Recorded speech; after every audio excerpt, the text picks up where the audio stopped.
we got a date, July 21st. July 21st, yeah. What's your feelings on that, man? Happy. I'm back in the ring, getting that check. They postponed the March 14th fight due to COVID-19, and I'm just happy to be back in the ring, man. Regardless of the fact that the whole Corona thing and how it's looking over there, a lot of people's telling me it's rough in Vegas right now. How they taking everything, you know what I mean? How fighters is locked down for 24 hours, and they giving fighters their food and everything. But listen, man, it is what it is, and we have to go through that process. Can you speak more to that? Like, if you spoke to some fighters in the bubble, like what their, what their feelings are on it, if it's frustrating to be in there, how they're passing the time. I'm supposed to be speaking with Shakur about it this week. That's my brother. But I have a nutritionist of Perfecting Athletes, and they have reached out to me yesterday morning, and they told me about everything that's going on over there, and they just said that I have to be up to par with everything, especially my weight, because of how everything is moving over there. You know what I mean? With the food situation, how they're locking all the fighters down. And then I had another guy out there, and he manages one of the fighters from New York. He had told me that it's just like crazy out there, and just the training situations, and how people's losing weight and everything. But we just got to go over there 100%. Now, do you know how it works? Do you get tested out here before you leave New York, and then get, like, if you're clear, then you head over to Cali and get tested again? No, a lot of fighters is just going to Vegas, and then they getting tested out there. Right. And then if they come up positive, then obviously the fight is off. Right.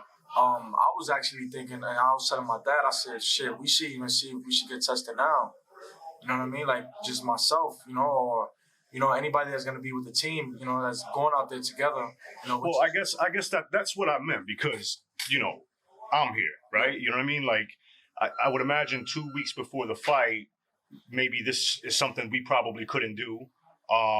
You would probably lock something like this down, but there is no insurance. Like, you won't know whether or not you're good to go until you get there, right? Yeah, exactly.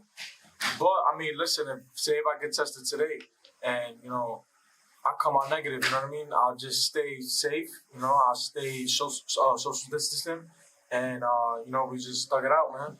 And if we come up positive, then that's just another sign of, I have to stay away from a lot of people, you know what I mean?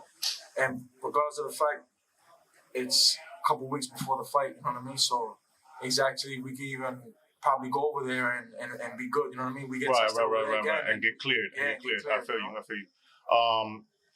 So look, man, it seems like in boxing, I just did like a side project on that, a video to where explaining how difficult it is to make certain fights. Yeah. It would seem like, maybe some of the guys on the higher end don't want to take a pay cut, but it does seem easier to make fights for guys like you, like big time prospects that are on their way up. How are you looking at this situation? Are you looking at this like as an opportunity to get a lot of work done in this next year and a half or whatever, and by the time that this clears up, Edgar Berlanga is at the top. Edgar Berlanga is one of the top guys. Is that something that's kind of in your plans? Yeah, I mean, it's different for those type of fighters because they're already made, you know what I mean? Especially the world champions. They fight for millions of dollars already, you know what I mean? So they good, if they save their money, you know what I mean? They good, and invest it.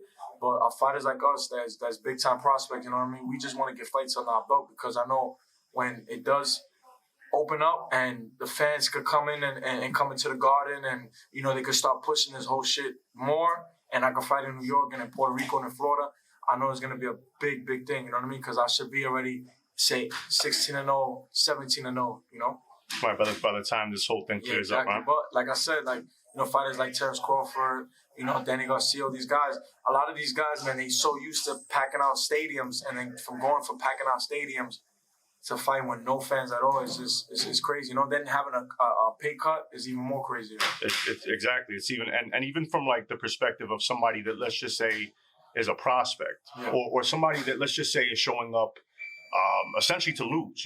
There's some fights that are not really competitive fights that are showcase fights. If you're asking a guy that isn't getting paid a whole lot of money to begin with to take a pay cut, it's even worse, I would imagine. I mean, do you, on a lower level, guys that maybe have a much smaller resume at this point, 3-0, 4-0, have you spoken to any of those guys? Maybe guys in the gym? I would like to reach out to a couple fighters, man, because at the end of the day, you know, we gotta feed our families, bro. You know, certain kids that's 3-4-0, they have families to feed. You know what I mean? They Well, I got mean, bills to pay. even the guys in this gym that don't have as many fights, like, are they worried, nervous as to whether or not they're going to get dates They or don't how even, this is? a lot of people in this gym don't even got dates, man.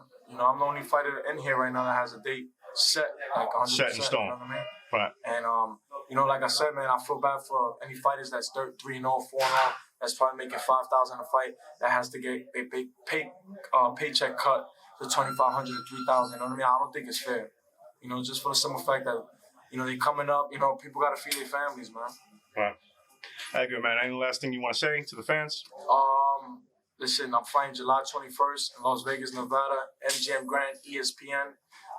I'm guessing I'll probably be co-main event, not 100% sure.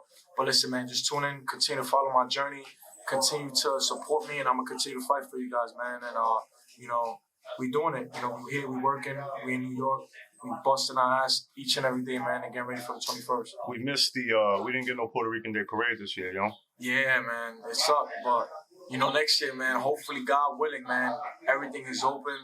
You know what I mean? And this COVID-19 thing is gone. And we can make it happen, man, because I'm ready to sell out the garden. Still Team TS? That's it, baby. TS, shout out to Fat Joe, shout out to the whole Terror Squad, man. You know, my brother Fat Joe, he's always hitting me up, always looking out for me, man. Always giving me that big brother advice, you know. And shout out to Rich player, man. Shout out to him. I love you guys, Terror Squad, baby. And July 21st, we turning up. That's what's up, man. Let's get it. Thank you.